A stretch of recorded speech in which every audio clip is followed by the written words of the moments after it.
नमस्कार,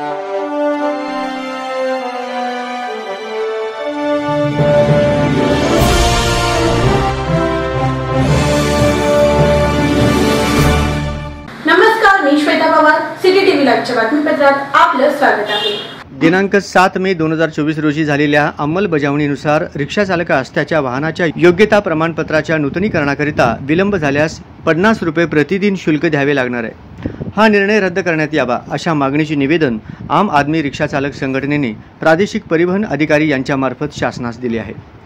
निवेदन देत असताना सदरील निर्णय व त्या संदर्भातील अंमलबजावणी ही रिक्षा चालकांची आर्थिक पिळवणूक करणारी असून आम आदमी रिक्षा चालक संघटना या तरतुदीचा निषेध करते। अतिशय महागाईच्या या काळात रिक्षा चालकांना रिक्षा चालवून आपले कुटुंबाचे उदरनिर्वाह करणे अतिशय कठीण बनले आहे। अशातच केंद्र शासनातर्फे असे निर्णय घेणे योग्य नाही। तरी आम आदमी रिक्षा चालक संघटनेतर्फे शासनास नम्र विनंती आहे की हे निर्णय तात्काळ रद्द करावे असे निवेदनात आपच्या पदाधिकाऱ्यांनी नमूद केले आहे। यावेळी शहर अध्यक्ष निहाल किरणाळी, युवा अध्यक्ष निलेश संगेपाक, संघटन मंत्री जुबेर हिरापुरे, महासचिव मल्लिकार्जुन पिलगेरी तसेच आम आदमी रिक्षा चालक संघटनेचे पदाधिकारी बिलाल शेख, आसिफ शेख, उमर फारूक अलगी, अब्दुल समी अजहर मंसूर, उमर फारूक जरतारकर आदी उपस्थित होते।